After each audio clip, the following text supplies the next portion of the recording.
Hmm.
우르르.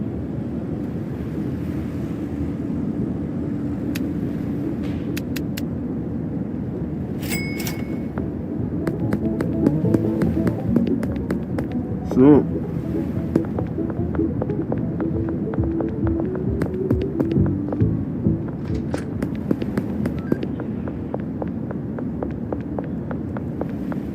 음.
Yeah.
อ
glamorous wings as originally planned.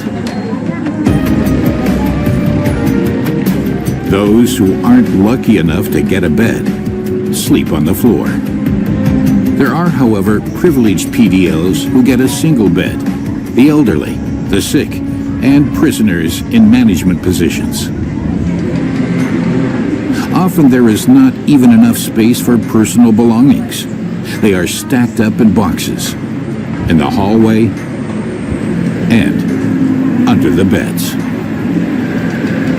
Inside, there'll be precious memories of the family and everything else one needs to survive. In my box, I will have an extra blanket, then my t-shirts and some sandals and towels. And then apart from the box, we are allowed to have a shower basket, which is always under my bed.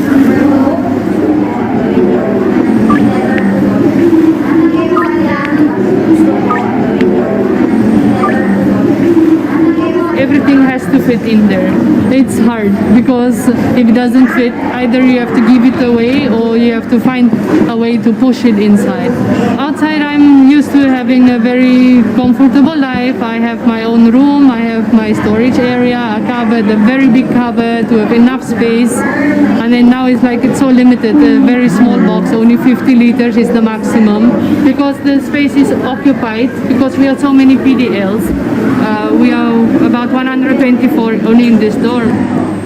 It's all part of daily life in the largest women's prison in the Philippines. And there are no exceptions. No matter what gender. Whether still in pre-trial custody or already convicted, the conditions are essentially the same. Those who have money make their lives as bearable as possible.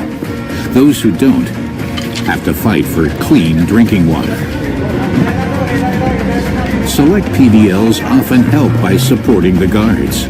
They have their own set of rules, partially made by the prisoners themselves. One reason for the situation: the war on drugs declared in 2016.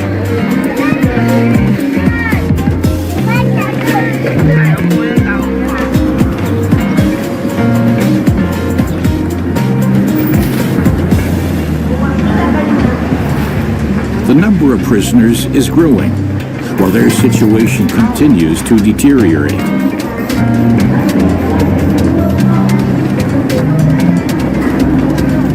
Debbie, a South African, has had no privacy for many years, not even in the so-called CR, the comfort room. This is what we call our CR. As you can see, it's very open. So my first experience when I was here is learn how to accept being watched when you go to CR. So the best thing that we always do when we will go to CR, we will get a towel or anything just to cover the area here. And then also when you go to CR, you have to get your own bucket of water so that you can flush the bowl.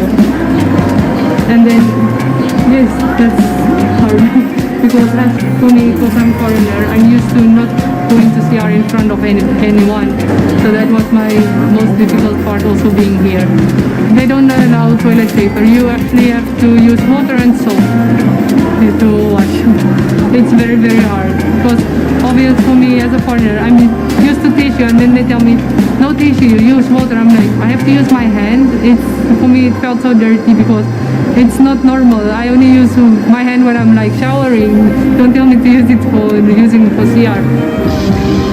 The Correctional Institution for Women strictly limits water use. Whether for drinking, washing, rinsing, or showering, water for this flows only a few hours a day. Peak daily temperatures often reach 35 degrees Celsius. The only way to get through this is by having a bottle for water. You always have to have a water bottle, so in the morning you fill up your water bottle up until the afternoon when the water will be running again. It's hard. If you don't keep water, you don't have water for the day. Access to water is limited. It's the first and one of the most important lessons one must learn here, even for new arrivals in the quarantine cell. In the morning, the water comes at 5 a.m. Since there's many of you in here, you take your shower according to prison number. So take a shower early, because the water is turned off at 10 a.m.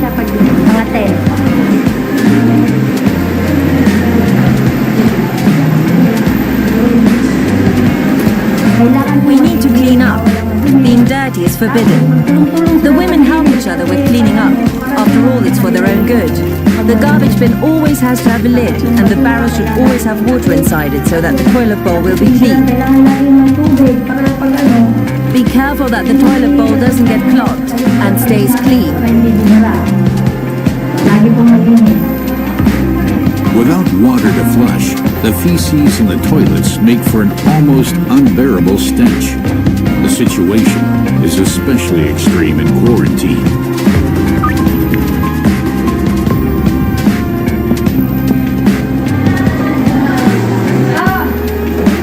Even when water is available, prisoners still need a kind of makeshift hose. Only the dorm in charge is able to provide it.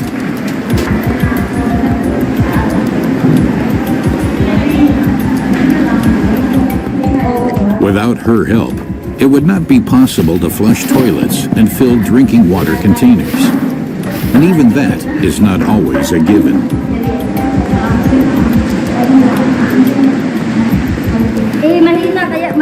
The water flow is weak, so we're checking where the problem is coming from.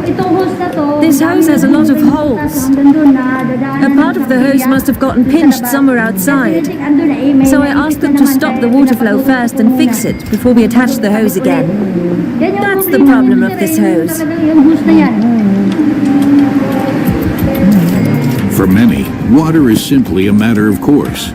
But for the women in here, it's a luxury item.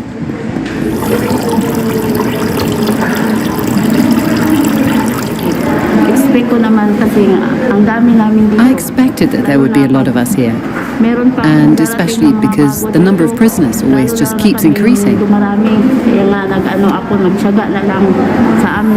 Each of us all just patiently saves water. That's why I thought of bringing a bucket here, so that I can save our water. Almost as important is the supply of food, whether for new arrivals in quarantine or those outside.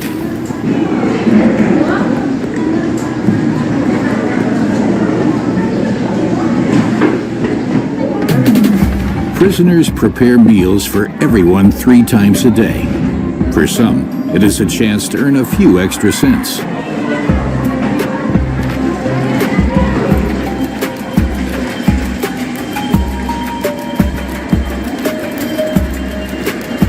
But this also comes with much sweating. In sweltering tropical heat at temperatures of up to 35 degrees Celsius. The job in the kitchen, working hot woks and rice stoves, is one of the most strenuous in the prison. In 2 separate kitchens, they cook mainly fish, vegetables, and rice. It's the most important food staple. It's inexpensive and very filling.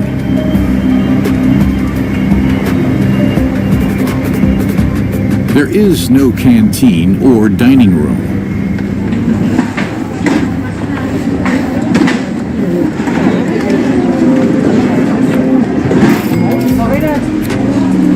Prisoners eat either in the dorms or in front of them.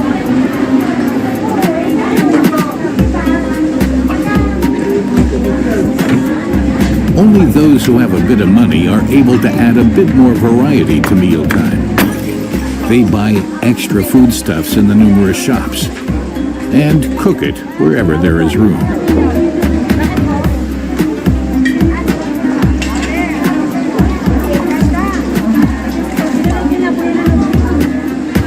What's bizarre about all this is that it simultaneously gives women in prison access to any number of potentially dangerous items, like matches, gas stoves, and in the official kitchens, even knives.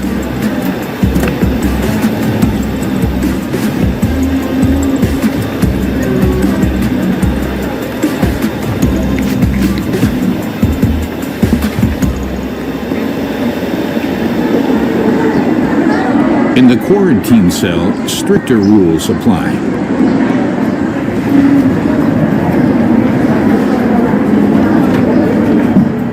There, you eat what the cell boss serves.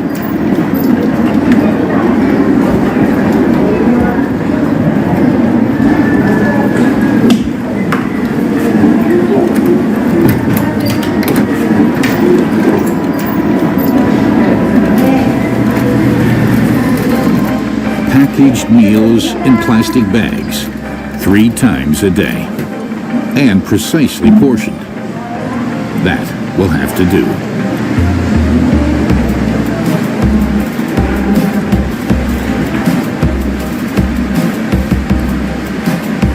Until finally, night falls.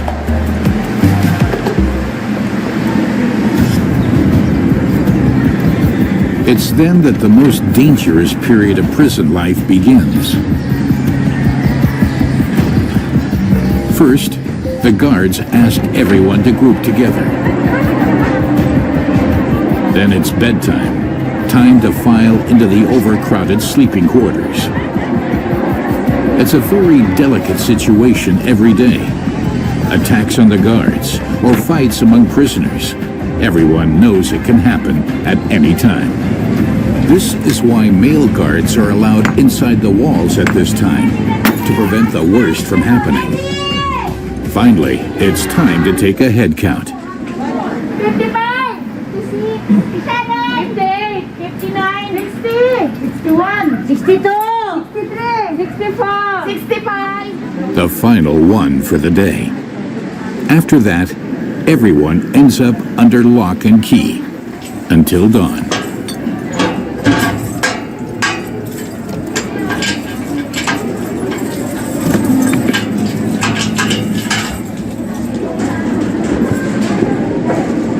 Kasi ano po, papagabi na. At night, when the surroundings are dark, it is possible they will attempt to hide in dark places. Sa part na madidilim, pwede silang humuga. I don't remember the exact year it happened, because I'm also just new here. I wasn't here back then, Kasi bago lang din. but I heard that something like that happened before. Nabalitaan ko po dati. But the PDL was recovered. May nangyari na ganun. Pero na-recover naman po yung PDL. The PDLs, persons deprived of liberty, cram into a very small space.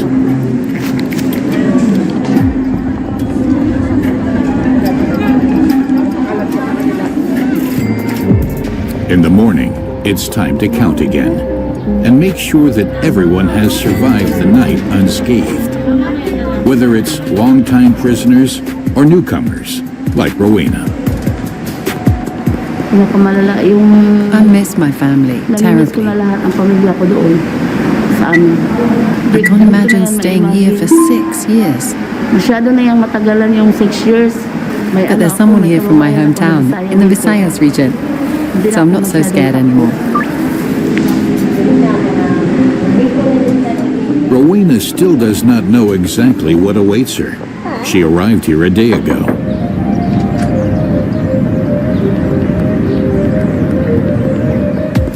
And in 2 weeks, she will be transferred here for psychological tests. She will again be separated from the outside prison world for 60 days. Based on the results, the prison decides where a certain prisoner will sleep in the future.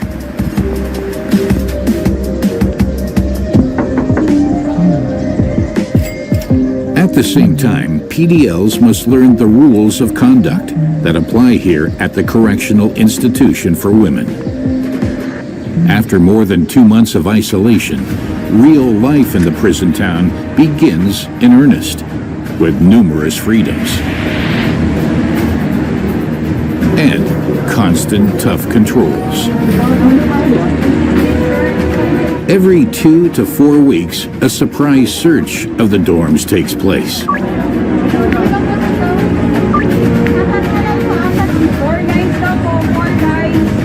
The guards are mainly looking for alcohol and potential weapons, any sharp or pointed objects that could pose a danger.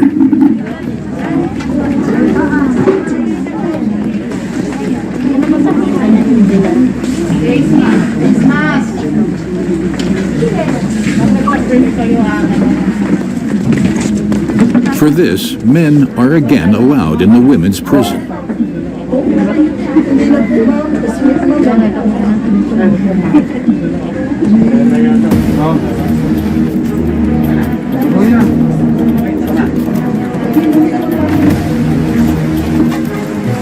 To crack down if there's an emergency.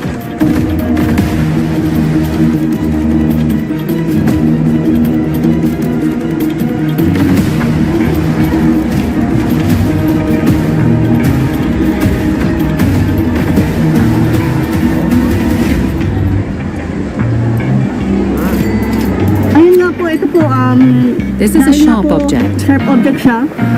At itong hammer ay isa pwedeng gamitin. And this hammer can be used to smash someone's head during a brawl. Ito, pwedeng panghampas sa ulo. So we need to confiscate this screwdriver and hammer. Itong screwdriver, pati itong hammer. The problem is some prisoners are allowed to own tools. They use them to help maintain the prison. Oftentimes, the situation becomes confusing. They are authorized to use it in the dorm. For the maintenance, they do themselves. So they are allowed to have it. But at night, it is taken away by the DIC and kept and locked up so they do not hurt others. Also because of the limited number of guards. In the end, the only thing to do is first confiscate anything that might appear suspicious. Owners of unauthorized weapons face numerous penalties. The Philippines Correctional Institution for Women offers certain freedoms, but those who do not abide by the rules are threatened with punishments, like cell confinement, punitive work, such as cleaning duty, or, in the worst case, complete isolation, and not just for a few hours. Often, up to a month, without a fan or a bed.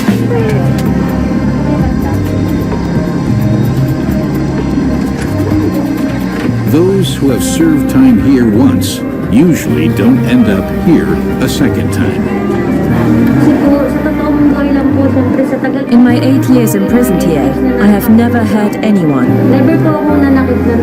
Maybe when you're tired, and then when we get on each other's nerves, you can't help hurting someone because sometimes we cannot control ourselves when we're tired, when we're hungry. That's why it's hard.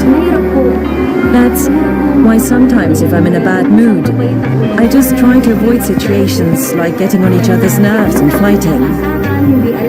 You cannot imagine what we feel, like missing our families. Complete isolation is very tough, but some prisoners have it even tougher, especially those prisoners going through a pregnancy. Not only do they lose their freedom, but also their own flesh and blood. Like Christine, who may have to serve up to 12 years here. That means, for 12 years, her child may have to grow up without her. I know it will be hard when I have the baby and they take it from me.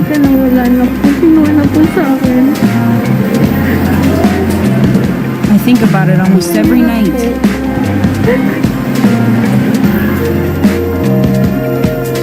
First, the families are asked if they will take care of the child. Quite often they refuse because they are too poor themselves. But fortunately, not in this case. My youngest sister is taking the baby. I asked her to do this for me. She would rather not take the baby because she doesn't have much and life is hard enough. But she's doing it because I asked her to. A relief. Otherwise, the baby would be in the custody of the authorities.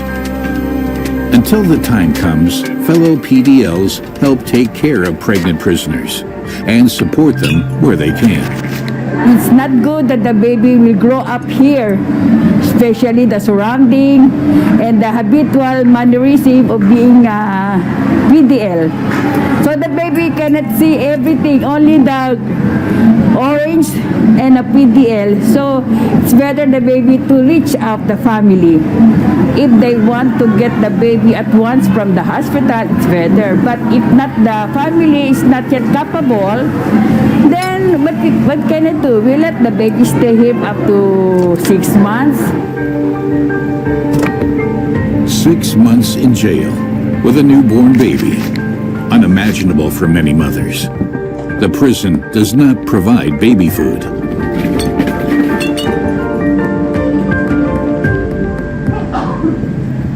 The baby is walking already, the baby is talking already.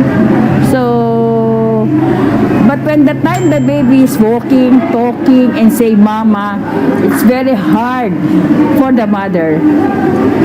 Because she can see the baby is talking, they're already giving love and affection to both of them. Christine desires one thing above all, for her child to do well, and for her family to somehow manage to get by. Family. It's the one thing many in here miss the most, like Debbie. She's some 12,000 kilometers away from South Africa, her home. The toughest part in here, I think, is to learn to, except like for foreigners, is to learn how to live without your family. You're so far from your family, and communication is very hard because of the time differences. And there's no other times for foreigners to call except the time that they are given. So if you can't call in those times, like for us in Africa, we are 6 hours behind of Philippines. There's no way to communicate with them. My family, the last time I spoke to them, my mother is still crying up until now. Because on October, this reaching October, it will be 9 years. And they always tell me, why is it so long? They want me to come home. And I can't explain to them when I can come home, and I can't tell them enough how sorry I am for what I've done. Until then, Debbie will serve out her sentence for smuggling 8.3 kilograms of cocaine. In the Philippines, that gets you 20 to 40 years. She doesn't know exactly when she'll get out. My mistake was actually I loved the wrong man who taught me how to get involved in drugs. And as of plan of us, we were planning to use the money, if I didn't get arrested, use the money to get married. So what happened, he taught me that together with my modeling job, because he knows that I'm qualified for modeling, I will transfer drugs from Peru to Philippines. But when I was still in Africa, they promised me that I will not be caught. They already paid all the people, so it's safe. So he actually 100% guaranteed me. And then when I got here, there was nothing guaranteed. I was arrested on the spot. Debbie is hoping the authorities will grant her request for an appeal ahead of time, and she will be allowed to return home as soon as possible. I would do anything to turn back the time to not do it. Until then, the only thing to do day after day is wash, eat, sleep, and persevere. In Manila's Correctional Institution for Women, the oldest and largest women's prison in the Philippines. Those who end up here have to accept that for many years, nothing will ever be the same again.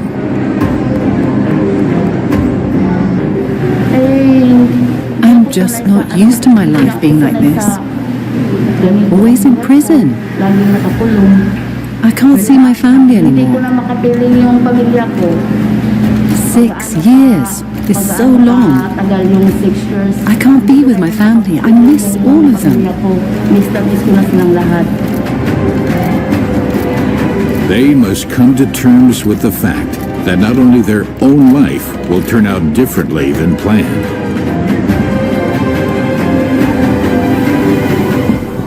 Matagal po kasi. What I know is I will be here for a long time. And what I want is when I'm free to be with my children. There's also the realization that hope is the only thing that keeps you going.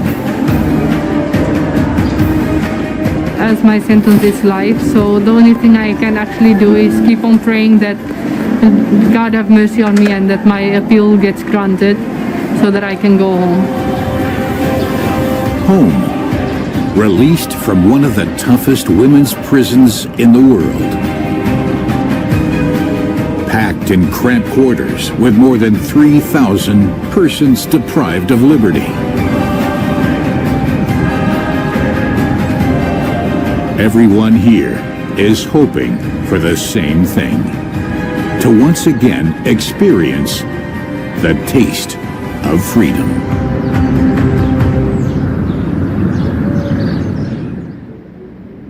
The South Cotabato Jail in the Philippines. One of the most overcrowded prisons in the world. And as of today, my new home. They say I tried to kill a cashier. Now I am locked up with potential drug dealers, rapists, and murderers.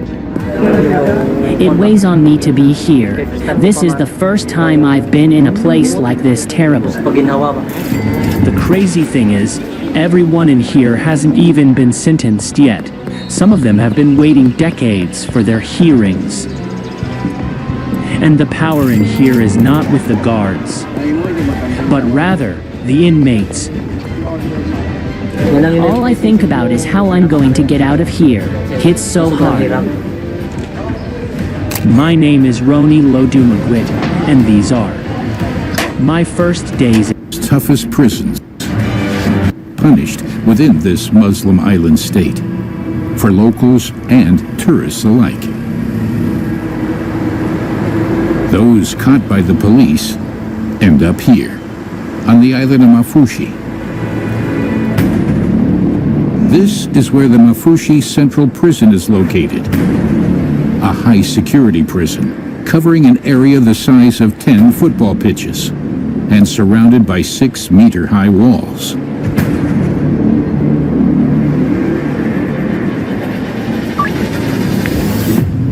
"800 criminals are incarcerated here under the strictest security measures.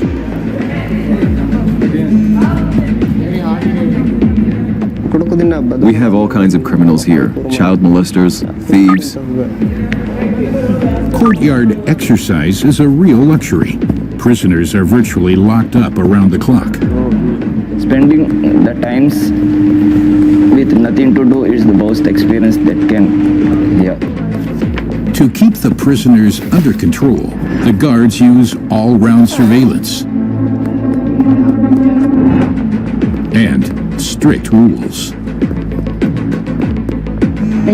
If they refuse, an officer stays till they cut the nails. Searches are a daily occurrence in this prison. Drugs and cell phones are the main things we look for. One of the world's toughest prisons in the middle of a vacation paradise. Mali, capital city of a 1,200 island state. Around 200 of the islands are inhabited. A special boat is used to transport criminals from the various islands to the jail. The boat is better described as a floating high-security prison.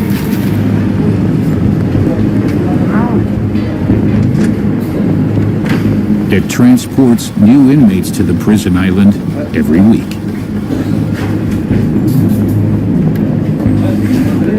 The holding cells are located below deck. There are no windows. The walls have extra reinforcement. Escape on the high seas is therefore practically impossible.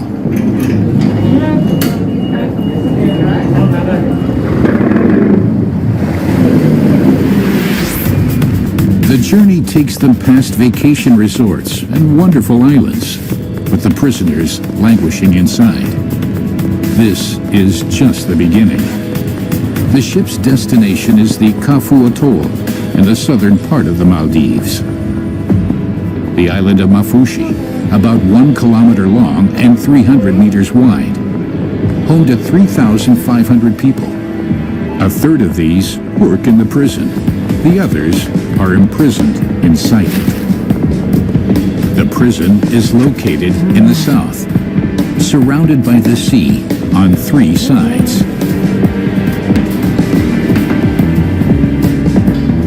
Just a few meters from the pier awaits a life behind walls for the new inmates. They will not be seeing the sea again for many years.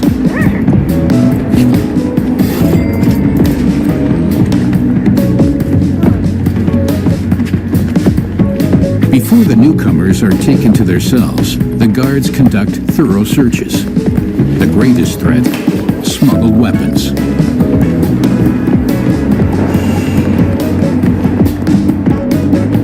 After the prisoners are found to be clean, they land in their cells. Meanwhile, a new shift begins for the guards at Mafushi prison. The daily routine. Hassan Mohammed has been working in the prison for 10 years. Rule number 1, the guards search each other. Only then may they enter. Even for them, cell phones and cash are strictly forbidden within the prison's walls. Weapons are also not allowed. The guards only carry handcuffs.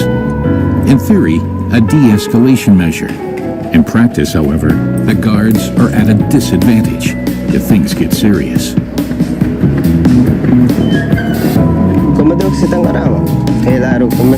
When I wake up, I always think about what can happen, which dangerous situations, so that when my shift starts, I'm prepared for everything.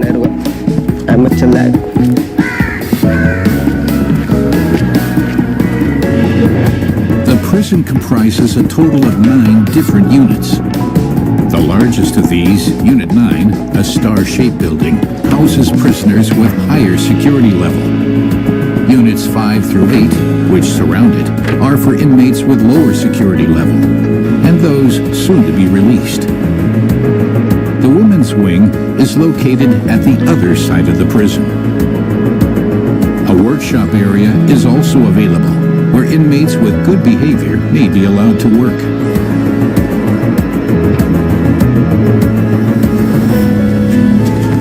Guard Hassan's job is to keep the inmates under control. But first, there is the daily muster of guards.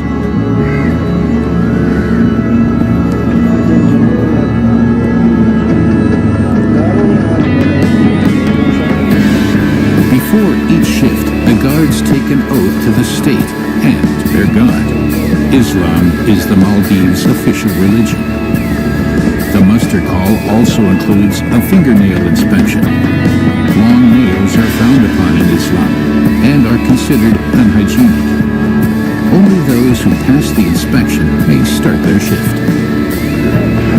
The guards then disperse to the various tracks. Hassan is senior guard in Unit 9, the unit also known as the Pentagon.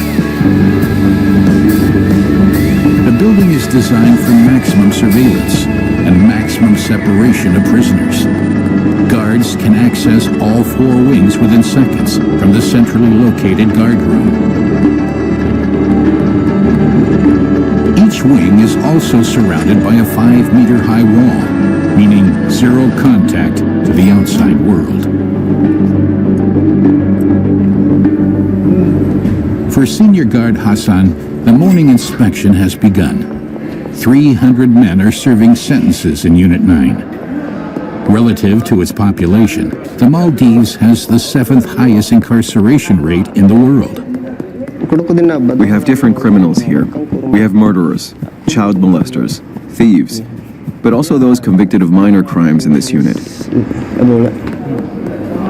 Those ending up here usually have nothing more to lose.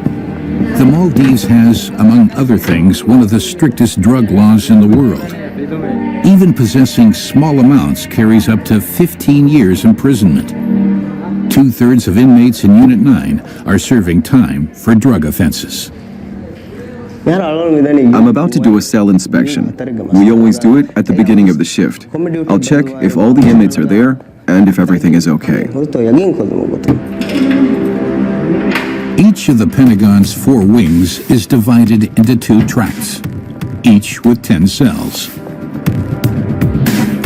During the day, inmates are allowed to move around their tracts as they wish.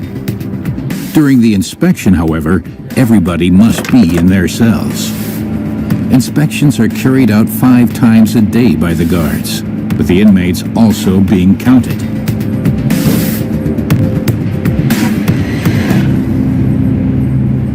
Mohammed Nabil?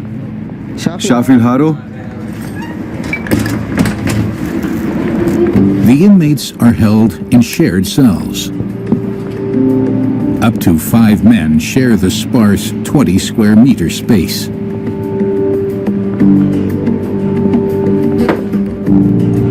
Inmate Asra is in Mafushi prison for drug smuggling. I've been sentenced for 10 years.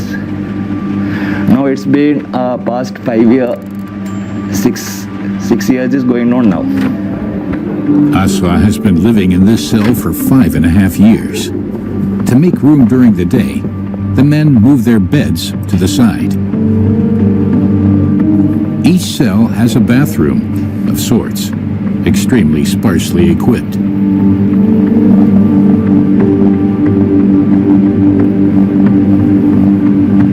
Privacy is only provided by a self-made curtain. Only this is being provided, this whole wall, concrete sheet, that's just the limit. After this all rounds, all ropes, we build it ourselves. Shower hose, toilet bowl, a fan, and mattresses. That is all the furniture the prisoners get.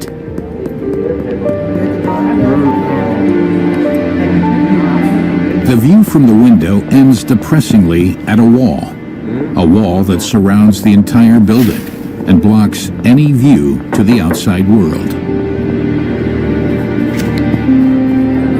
Almost everything in the cell has been made by the inmates themselves, with the most basic means.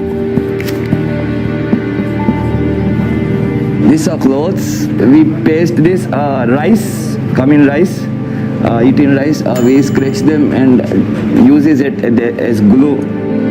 A desperate attempt to make the bare cell at least a little homey.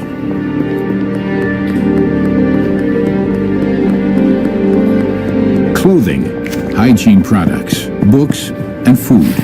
Any other possessions are not permitted. Even these are not safe here. Inmates are always stealing from each other.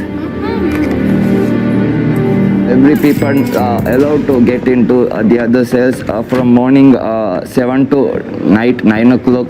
All the place is open. Each and every person can roam around within the area. So while I can't just wait with my items, with my things every time, so provide my items.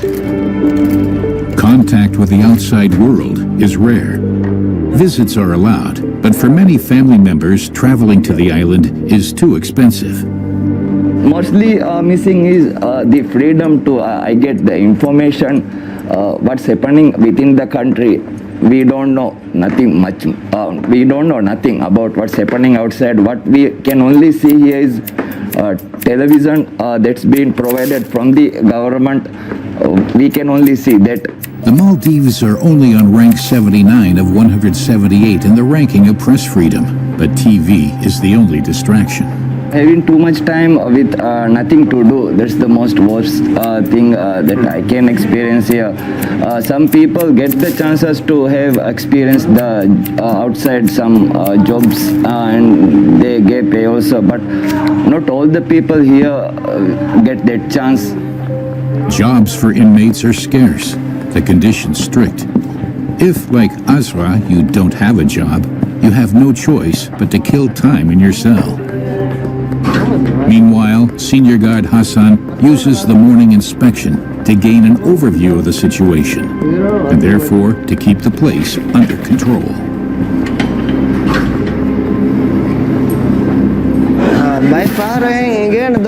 By looking at their faces and behavior, I can notice if something is brewing, if they are being more active than usual. Everything looks fine today. None of the inmates wants to get on the wrong side of the guards. After all, it's their opinion that counts on who receives certain privileges, like jobs.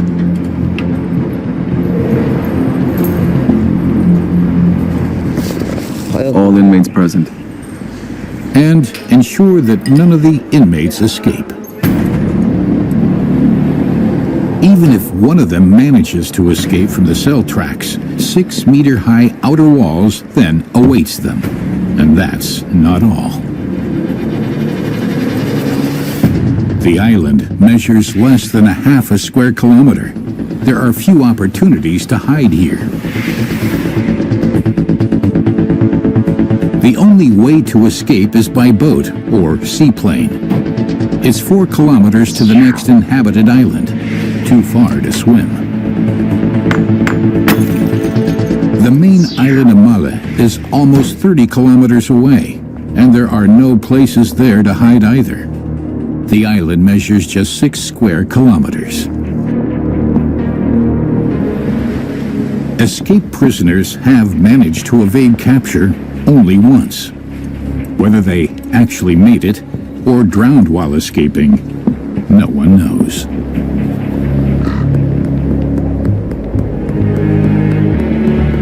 The morning inspection is over. During the day, inmates are allowed to move around their tracks as they wish, but they remain under surveillance. At Mafushi Prison, guards use all-round surveillance to keep the prison under control. Every corner of the building, even the roof, is monitored by cameras. Hassan and his colleagues use huge monitors to track every movement of the prisoners, and they react immediately in the event of problems.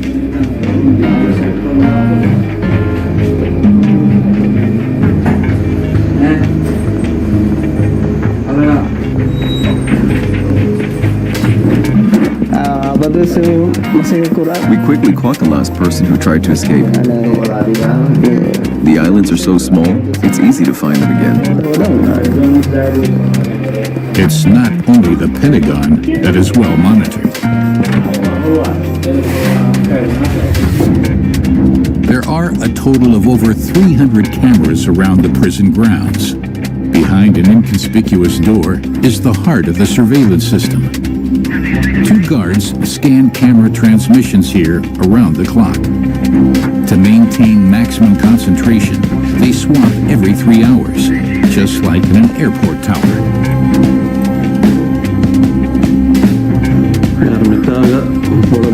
We observe the prisoners and also the guards. Basically everything. And see if there's anything inappropriate going on. The outside walls are under special surveillance too. People on the outside keep throwing over drugs and cell phones. One moment, everything might seem peaceful, but things can change in an instant. Meanwhile, in the Pentagon, Senior Guard Hassan is supervising the workers. There is strict criteria on getting a job. No unusual behavior, psychologically sound, and no crime involving violent behavior.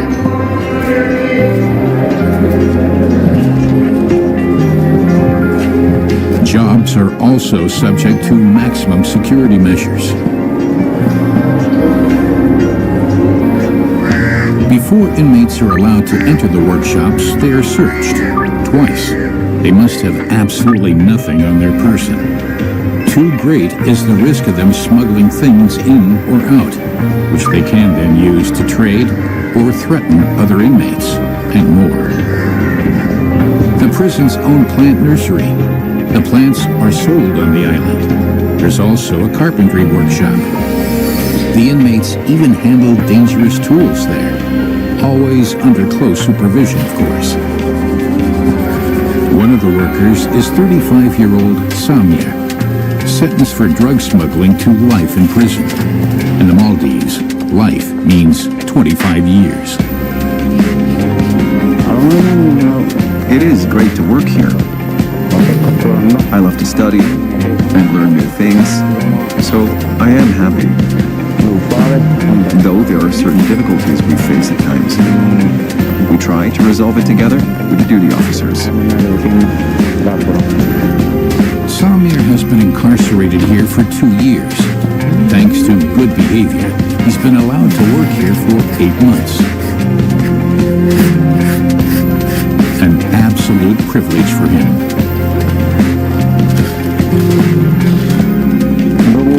It's not easy being in prison. It's hard to cope. Sometimes you get support, sometimes you don't. I hope, and I am patient, that things will get better. Also because he earns money through the job. And earning money in here is really important, because the prison itself provides only the bare necessities. We get 30 rupiah a day, which amounts to 900 a month. I keep half for myself and send the other half to my family. The equivalent of roughly $60 a month. Money that inmates can use to buy luxuries like food, clothing, and even cigarettes. Today is Kiosk Day. Once a week, Mafushi prison inmates are allowed to shop. But even the kiosk items have to be ordered in advance by the inmates. When family transfers money to inmate accounts, they can purchase items like food, drinks, or cosmetics such as lotions, etc. at the store.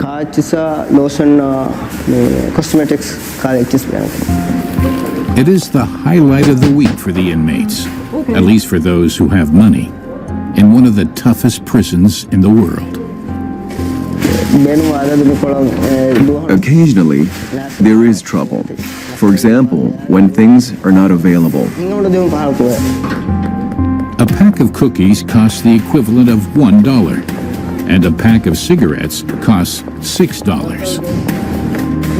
Inmates are allowed to spend $130 a month.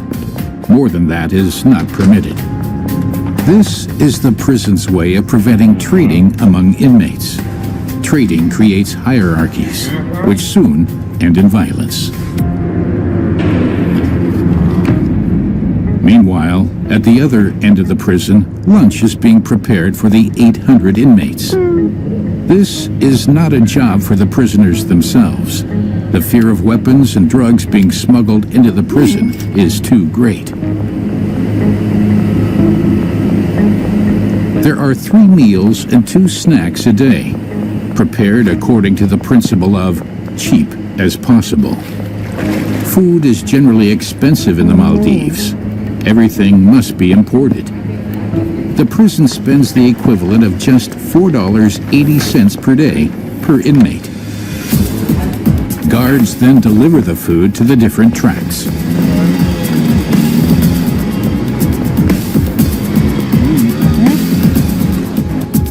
Everything gets rechecked outside the tract because, despite close monitoring, drugs and cell phones keep getting into the jail.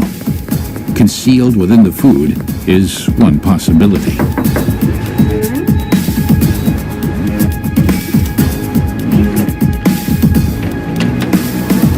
Even at mealtimes, maximum separation of inmates applies. Inmates are not permitted to leave their cell tracts.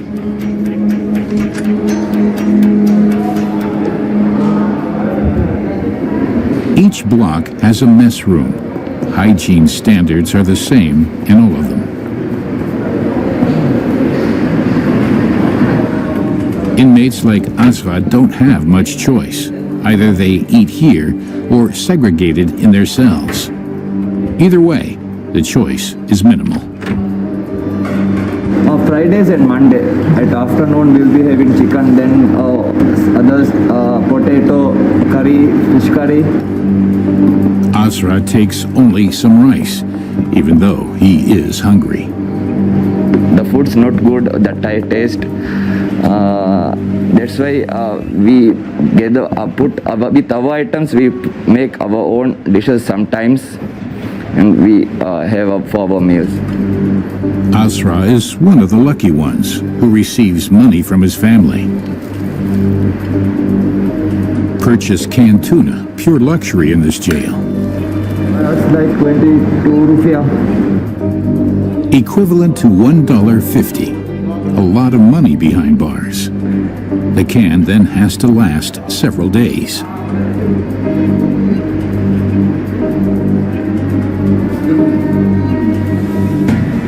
The majority of inmates at Mafushi prison are male, but there is a separate wing for women. Unit 1, located at the far end of the prison. Men are strictly forbidden to enter. Just 36 women are incarcerated here. Inmate Nazaha has been here the longest of all. She has been sentenced to life imprisonment for murdering her husband. Every day has been the same for her for more than 10 years. At morning when we wake up at 5 o'clock, it will be locked. The door will be open at 7 o'clock. At that time, the breakfast will come. I take the breakfast and I get ready for the cell inspection. The female guards get the women to clean and scrub their cells every day. The reason? Disease. It spreads rapidly. Strict hygiene and daily inspections are the only preventive measures.